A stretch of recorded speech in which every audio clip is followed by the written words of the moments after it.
Hello guys, নমস্কার। আশা করি তোমরা সবাই ভালো আছো। আমি অনেক ভালো আছি। জয়া বিনয় লাইফস্টাইলে তোমাদের সবাইকে স্বাগতম। প্রতিদিনের মতো আজকে আমিও আবার তোমাদের মাঝে নিয়েছি আর একটা নতুন ব্লগ। আর এই ব্লগটা শুরু করেছি সকাল থেকে, মানে যখন ঘুম থেকে উঠেছি তখন থেকেই শুরু করেছি। আজকেও প্রতিদিনের মতো ভোর 5টার সময় উঠেছি। 5টার সময় উঠেই আমি কাজ শুরু করে দিয়েছি।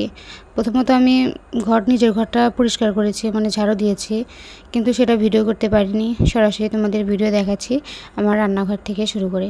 তো রান্নাঘরে সব কিছু মানে ছাইটা তুলে নিলাম। ঘুষুর চৌকায় জাল দেওয়া হয়, প্রতিদিনই ছাই পরিষ্কার করতে হয়, তা নাহলে একদম ছাই পুরো হয়ে যায়। আর ঘুষুর জালে যেমন ভালো তেমনি আর ছাইও বেশি। দেখলে কালো গাবলার এক গাবলা ছাই তুলেছে। প্রতিদিন এভাবেই তোলা হয়। তো তারপর রান্নাঘরটা সুন্দর করে ঝাড় দিয়ে নিলাম। এরপর লেপে নিচ্ছি। প্রতিদিন লেপি। আর রান্নাঘর সাধারণত মাটির হলেই ভালো হয়, কেননা রান্না করার সময় জল পড়লে একদম ভিজে যায়। এর জন্য কাঁচা রান্নাঘরই ভালো। তো রান্নাঘর লেপাটাপা শেষ হয়ে গেছে। এই যে আমাদের বাড়ির উঠানটা বেশি একটা বড় না, বেশি একটা আবার ছোটো না, ছোটোই। এই উঠানটা ঝাড় দিতে অতটা কষ্ট হয় না, স্বাভাবিকভাবে উঠানটা। ওইখানেই তার পাশে তুলসী গাছ। গরুকে রাতে জল দিয়েছে, তাই ডিশ গামলা সব ওই জায়গাতেই আছে, ওটা আর সারানো হয় নাই। আর আমি ঝাড় দিচ্ছি বাঁশের শলা দিয়ে। জানি না তোমরা কেউ ওই বাঁশের শলা দিয়ে কেউ কোনো দিন ঝাড় দিয়েছে কিনা, কিন্তু আমি ঝাড় দিচ্ছি বাঁশের শলা দিয়ে।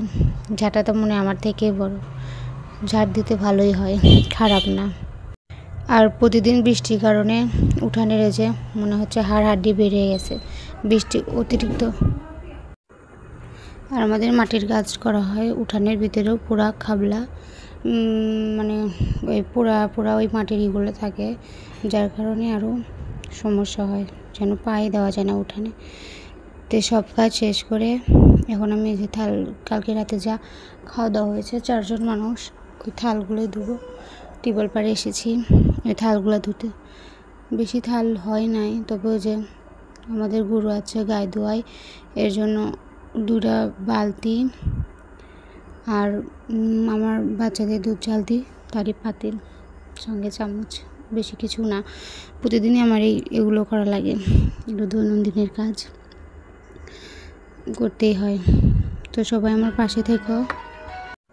আর আমার মতো কার প্রতিদিন সকালে উঠে এরকম কাজ করতে হয়, তা অবশ্যই কমেন্টে জানিয়ে যাবেন।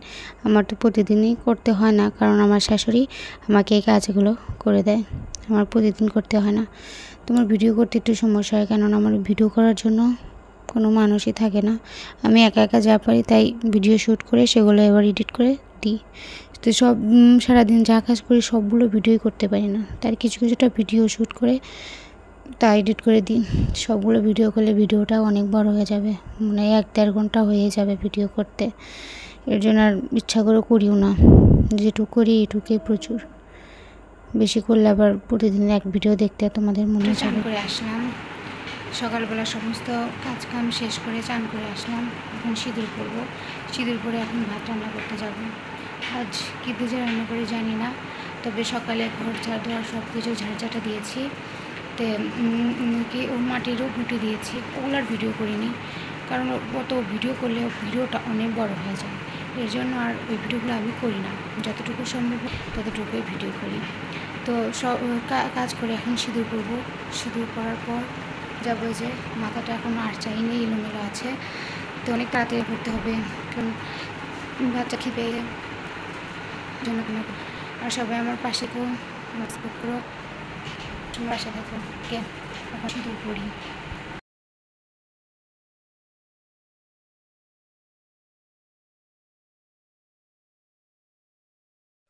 তো এই যে মাথা আঁচাতে বসে গেছি।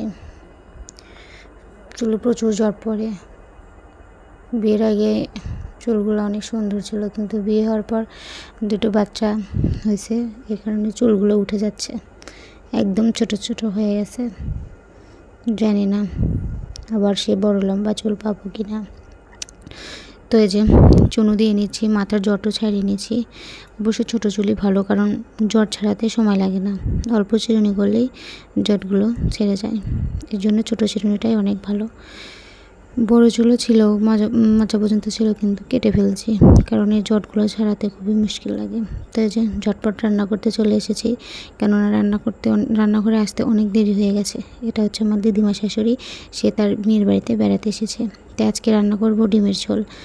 6 জন মানুষ, 6টা ডিম নিয়েছি, তাই ডিম সেদ্ধ করে দিয়েছি। দিদিমা ছিলছে আর গল্প করতেছি, আর আমি পেঁয়াজ রসুন ছিলে নিচ্ছি, কারণ পেঁয়াজ রসুন বেটে ডিম রান্না করব। শিলনোড়াও পেতেছি, পেঁয়াজ রসুনগুলো বাটবো।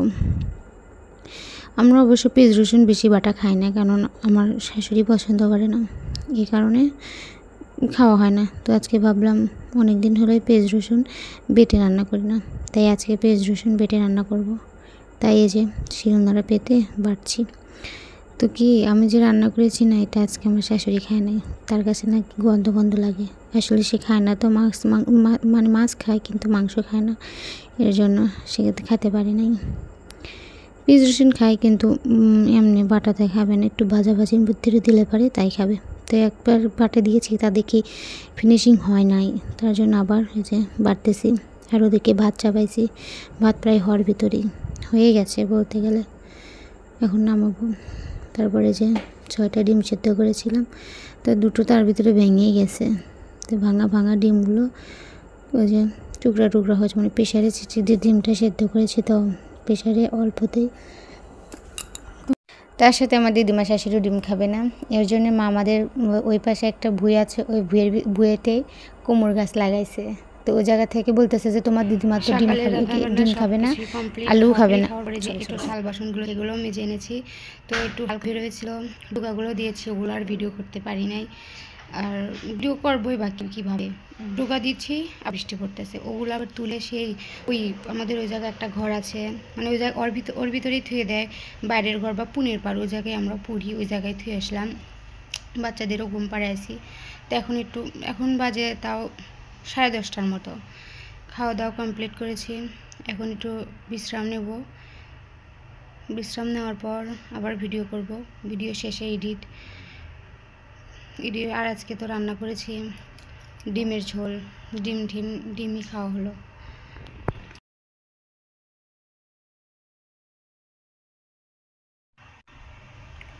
দুই বাচ্চার এক বাচ্চাও এখনো ঘুম আসে নাই, আবহাওয়া খুবই খারাপ।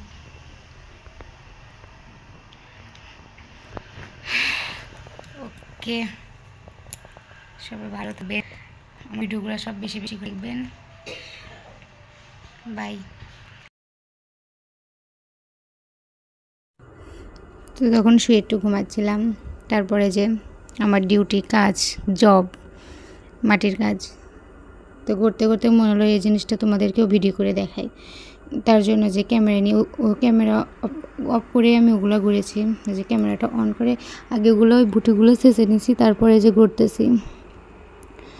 দেখতে যতটা সহজ হলেও খুবই কঠিন। এগুলো আমি 1 কেজির বাটি করতেছি, আর গড়ার সময় দেখো আমার হাতে পায়ে একদম কাদা লেগে গেছে, পুরো শরীরে কাদা ভরে যায়। সকালে চান করে নিই, পরে আবার বিকালে চান করতে হয়, নাহলে যে কাপড়ে হাতে কাদা ভরে যায়। তো 2-1 দিন বৃষ্টি নেমে আছে দেখে অত চান করি না, আর অতটা গরমও নাই, হালকা ঠান্ডা ঠান্ডা, চান করি না। যে গড়তেছি, এগুলো হচ্ছে চরকা। গড়ার সময় আমি আমার জায়ের সাথে কথা বলতেছি, আমার জাকে দেখে আমার, মানে ভিডিও তো করি না বেশি।